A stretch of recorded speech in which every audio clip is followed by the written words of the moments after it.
नमस्कार। Sai college of teacher training के online class में आपका स्वागत है। आज हम लोग पढ़ेंगे डीएलएड सेकेंड।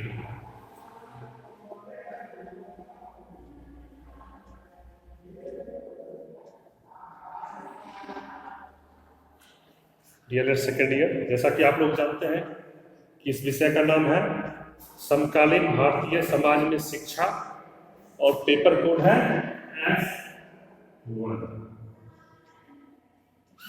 तो इसका फर्स्ट यूनिट जो है समकालीन भारतीय समाज की चुनौतियों और शिक्षा, ये चल रहा है।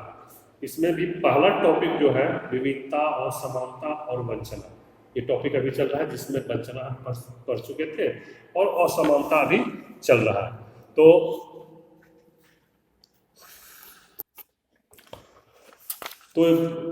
असमानता में हम इसकी अवधारणा और प्रकार पढ़ चुके थे।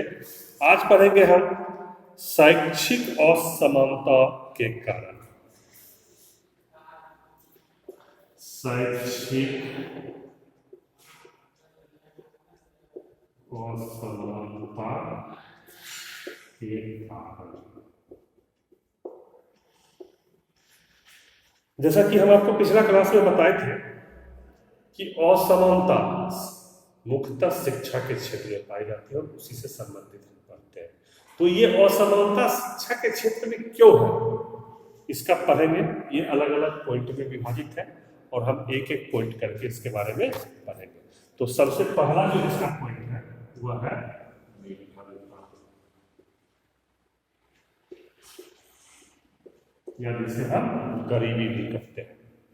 तो देखिए, इसमें सबसे पहले क्या है, और लिख देता हूं मैं, आर्थिक मानदंड।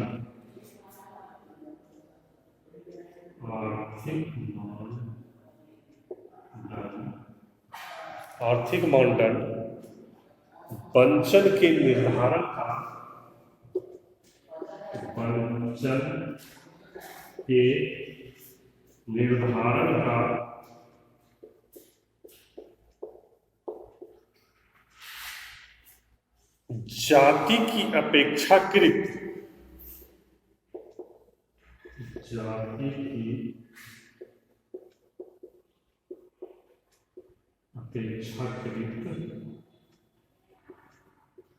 जाति की अपेक्षाकृत अधिक समतामूलक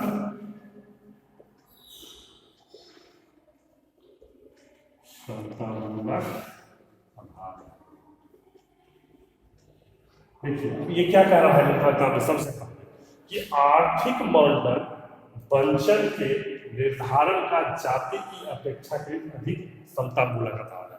जैसे कि अभी हम लोग भारतीय समाज में देखते हैं कि विभिन्न वर्गों को आरक्षण प्राप्त है, वह कोई भी सेवा हो, चाहे सरकारी सेवा, नौकरी का बात हो या कुछ सरकारी योजनाओं की बात हो, तो उसमें आरक्षण का निर्धारण किया गया और वह आरक्षण जो है वह जातिगत आरक्षण है। तब ऐसा जरूरी नहीं है कि जिस जाति में हम आरक्षण है, जिस जाति को हम आरक्षण दे रहे हैं, उस जाति के सभी लोग निर्धन ही होंगे। उसमें कुछ ऐसे भी लोग होंगे जो कि निर्धन नहीं होंगे, आर्थिक रूप से संपन्न होंगे, लेकिन जातिगत आरक्षण के कारण क्या होता है, वैसे आर्थिक रूप से संपन्न लोग भी उसका लाभ उठा लेते हैं। जबकि जाति के आधार पर जो जाति आरक्षण से वंचित है, जिसे आरक्षण नहीं मिलता है, जिसे समाज में उच्च वर्ग कहा जाता है, तो उस वर्गों में भी कुछ ऐसे लोग होते हैं जो आर्थिक रूप से कमजोर होते हैं, उनकी आर्थिक स्थिति अच्छी नहीं होती है, उन्हें भी आगे बढ़ने के लिए आरक्षण की आवश्यकता हो सकती है। तो यहाँ निर्धनता में कहीं सर्वप्रथम कहा भी गया है, अगर हम जातिगत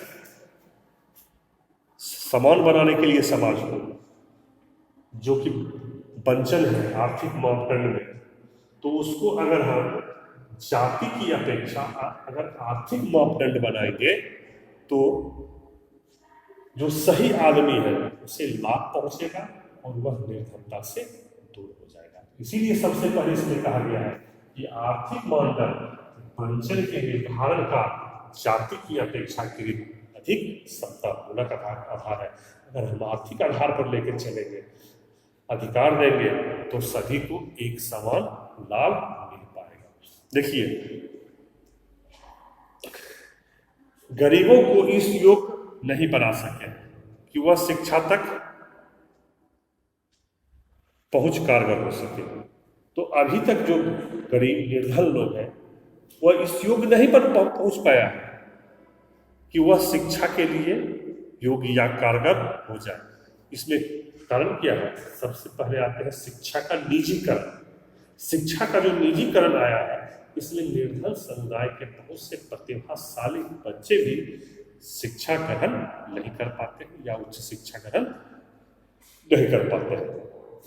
अनेक निजी इंजीनियरिंग कॉलेज हैं, मेडिकल कॉलेज हैं, या कुछ शिक्षक प्रशिक्षण संस्थान भी ऐसे हैं, क्या लॉ कॉलेज है, जो भी ऐसे निजी संस्थान हैं जो निजी रूप से शिक्षा देते हैं, उन सभी कॉलेजों का शुल्क इतना अधिक होता है कि वहाँ पर निर्धन वर्ग के बालक शिक्षा ग्रहण नहीं कर पाएंगे। वहाँ योग्यता के बजाय, उस कॉलेजों में योग्यता के बजाय आर्थिक स्थिति के आधार पर शिक्षा दिया जाता है। मतलब जो आर्थिक रूप से संपन्न है वही वहाँ का शुल्क भुगतान करने में सक्षम होगा और उसे वही वहाँ नामांकित हो सकेगा, उसी को वहाँ शिक्षा मिलेगी। लेकिन जो प्रतिभाशाली बालक है लेकिन आर्थिक रूप से अगर सक्षम नहीं है, तो ऐसे संस्थान में वह प्रवेश से वंचित हो जाता है। और ये बहुत ही बड़ा कारण है शैक्षिक असमानता का, ये निजी संस्थान। देखिए, उसके बाद क्या है? योग्यता के बजाय विद्यार्थियों को शिक्षा की खरीद सकने वाली उनकी क्षमता के आधार पर नामांकन करना समता के मानदंड का उल्लंघन है। तो जो समता का मानदंड है, समता का मानदंड क्या कहता है भारतीय संविधान? सभी को एक समान अधिकार है। वो समता का मानदंड है,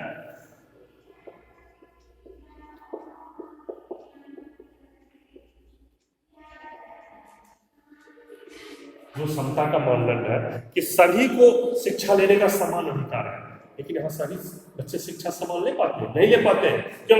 क्योंकि वहाँ का उच्च शुल्क होता है जिसका भुगतान करने में वह सक्षम नहीं होते। तो इसीलिए कहा गया है यह समता का जो मानदंड है यह बिल्कुल यहाँ पर वैसे संस्थान समता के मानदंड को पूरी तरह से निष्क्रिय कर देते हैं और वहां पर सक्रिय क्या रहता है? आर्थिक मानदंड। उसके अलावा हमारे निर्धन विद्यार्थी प्रशासकों की उदासीनता, अभिवृत्तियों का कभी कभी अनाचार और भी मनोवैज्ञानिक और ऐसे सामाजिक कारण होते हैं जिसके कारण उपलब्ध शिक्षा सुविधाओं का वह लाभ नहीं उठा पाते हैं। जो क्षेत्र आर्थिक रूप से अधिक पिछड़ा होता है वह शैक्षिक असमानताएं भी उच्चतम स्तर की होती है। तो कहने का मतलब ये है कि निर्धनता जो है ये शैक्षिक असमानता में बहुत ही बड़ा योगदान देता है। खासतौर से कौन से संस्थान? जो निजी संस्थान है वह इसकी खाई को और गहरी कर देते हैं, क्योंकि निर्धन बच्चे इन संस्थानों के उच्च शुल्क देने में असमर्थ होने के कारण वह शिक्षा नहीं ग्रहण कर पाते हैं। तो इसीलिए कहा गया है कि आर्थिक मानदंड पंचन के निर्धारण का जाति की अपेक्षा के लिए अधिक समतामूलक आधार है। यह क्या करना पड़ेगा? हमें आर्थिक आधार पर समतामूलक आधार लाना पड़ेगा और जो ऐसे बालक हैं उनको सहायता देनी पड़ेगी ताकि वह भी उच्च बालकों के तरह शिक्षा ग्रहण कर सके। तो ये था हमारा पहला पॉइंट। अब दूसरा पॉइंट है इसमें शैक्षिक गुणवत्ता के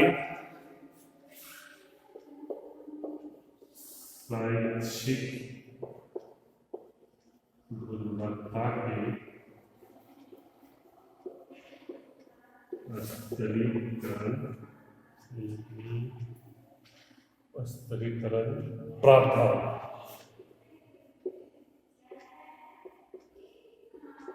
यह है इसमें दूसरा शैक्षिक और समानता के कारण शैक्षिक गुणवत्ता के स्तरीकरण का। देखिए हमारे देश में मुख्यतः 4 प्रकार के विद्यालय हैं, या कह सकते हैं 4 प्रकार के शिक्षण संस्थान पाए जाते हैं, 4 प्रकार के विद्यालय पाए जाते हैं।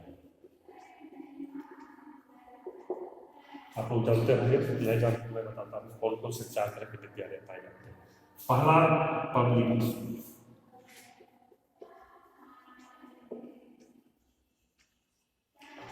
पब्लिक स्कूल जो कि प्राइवेट सेक्टर में होते हैं। किस सेक्टर में होते हैं? प्राइवेट सेक्टर में, मतलब निजी क्षेत्र में जो पब्लिक स्कूल होते हैं, इन विद्यालयों का शुल्क बहुत ही उच्च होता है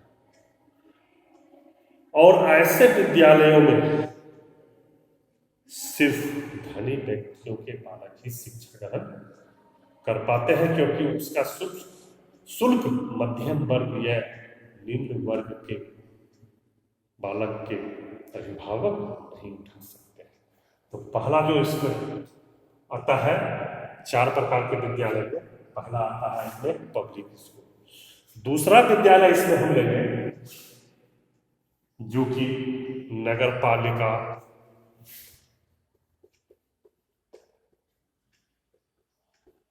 नगर निगम या पंचायत द्वारा संचालित विद्यालय होते हैं। ऐसे संचालित विद्यालयों में मुख्यतः निर्धन व्यक्तियों के बालक शिक्षा ग्रहण करते हैं, कि जो विद्यालय नगर पालिका, नगर निगम, पंचायत के द्वारा संचालित हो रहे हैं, तो हर निर्धन वर्ग से संबंधित जो भी बालक है वो मुख्यतः ऐसे विद्यालयों में शिक्षा ग्रहण करते हैं, क्योंकि यहाँ शिक्षा बिल्कुल निःशुल्क होती है, लेकिन सुविधाओं की घोर कमी होती है। लेकिन पब्लिक स्कूल में शुल्क उच्च होता है, इसलिए ये बालक पब्लिक स्कूल में शिक्षा ग्रहण नहीं कर पाते हैं। तीसरा जो विद्यालय का प्रकार है वह है सरकार द्वारा संचालित विद्यालय।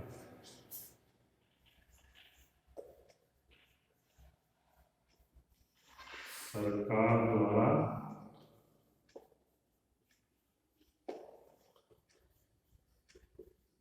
संचालित विद्यालय।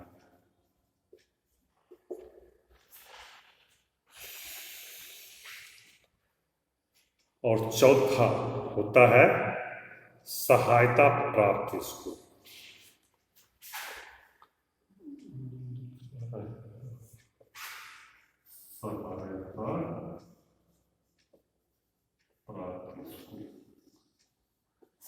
देखिए सरकार द्वारा संचालित विद्यालय और सहायता प्राप्त स्कूल, मतलब ये दोनों किसी न किसी रूप में सरकार का इसमें हस्तक्षेप होता है, सहायता सरकार भी करता है। और ऐसे विद्यालय जो सरकार द्वारा संचालित विद्यालय है या फिर सहायता प्राप्त विद्यालय है, ऐसे विद्यालयों में मुख्यतः मध्यम वर्ग से आने वाले छात्र अध्ययन करते हैं। अब चारों प्रकार के विद्यालयों में, ये जो 4 प्रकार के हम विद्यालय बताए, इस चारों प्रकार के विद्यालयों में कार्यरत शिक्षकों की योग्यताओं, वहाँ उपलब्ध भौतिक एवं शैक्षिक सुविधाओं, वहाँ के शैक्षिक कार्यक्रमों के वातावरणों, वहाँ भाषा प्रवृत्ति एवं नैतिकता पर दिए जाने वाले बल आदि में बहुत ही अंतर होता है। इन सभी में, इन चारों विद्यालयों में कहीं न कहीं अंतर पाया जाता है। इन विद्यालयों में जो शिक्षक है, जो शिक्षक कार्य कर रहे हैं, उनकी गुणवत्ता में चाहे कोई पाठ्यक्रमीय भिन्नता नहीं है, क्योंकि सभी को, जो भी विद्यालय में जाएंगे, सभी के लिए प्रशिक्षण अनिवार्य है, सभी को एक समान पाठ्यक्रम पढ़ के जाना है। तो क्या कहा गया है, योग्यता या पाठ्यक्रम में चाहे कोई भिन्नता हो या न हो, लेकिन भिन्न भिन्न आर्थिक स्थिति के बालकों के मध्य विभेदकारी नेटवर्क का निर्माण हो जाता है। कैसे हो जाता है? शिक्षक में भले योग्यताओं का समान स्तर है, लेकिन वहाँ पढ़ने वाले जो बालक हैं सभी विद्यालयों के, वो अलग अलग परिक्षेत्र से आते हैं। तो इसलिए उन सभी के बीच में एक अंतर आ जाता है। अब इसका तीसरा पॉइंट है सामाजिक सांस्कृतिक कारण।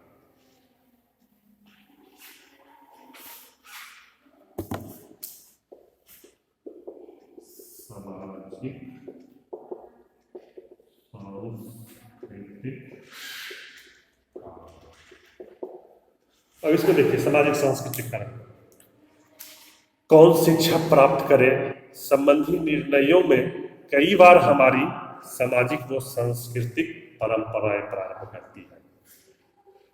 देखिए, कौन शिक्षा प्राप्त करे, हम मुख्तलिफ जेंडर से संबंधित है, लड़का प्राप्त करे कि लड़की प्राप्त करे, ये बहुत ही सामाजिक सांस्कृतिक व्यवस्था इसको प्रभावित करती है। बहुत से ऐसे समाज हैं जहां अभी भी लड़कियों को शिक्षा दिलाना अच्छे नजरिए से नहीं देखा जाता है। तो ये सामाजिक सांस्कृतिक कारण भी जो है शैक्षिक दृष्टिकोण से पिछड़ेपन का कारण है। और ऐसे सोच कहाँ ज्यादा पनपती है? जहां की आर्थिक रूप से कमजोर वर्ग के लोग रहते हैं। कुछ समूहों या कुछ प्रकार के बच्चों को शिक्षा प्राप्त करने के लिए प्रोत्साहित कर दिया जाता है। किसे? बालिकाओं को परीक्षा शिक्षा प्राप्त करने से वहां पर हतोत्साहित किया जाएगा। ये बालिकाएं हैं, यह शिक्षा प्राप्त करके क्या करेगी? तो ये, और चाहे फिर हमारे बहुत से ऐसे अनुसूचित जनजाति के समूह हैं जहां बालिकाओं को शिक्षा प्राप्त करना अधिकार नहीं है। तो ऐसे बहुत से सामाजिक एवं सांस्कृतिक कारण है जिसका निर्धनता मूल जड़ है। वहां भी शैक्षिक असमानताएं बहुत हद तक पाई जाती है। और इसका कारण क्या है? मुख्य रूप से निर्धनता या गरीबी, या फिर वहाँ की सांस्कृतिक या सामाजिक पृष्ठभूमि कि वहाँ के अभिभावक अपने बालिकाओं को शिक्षा दिलाना उचित नहीं समझते हैं। तो ये था हमारे शैक्षिक असमानताओं के कारण। ये टॉपिक पूर्ण हो गया है। अगले टॉपिक में हम चर्चा करेंगे शैक्षिक अवसरों की समानता के लिए सुझाव। धन्यवाद।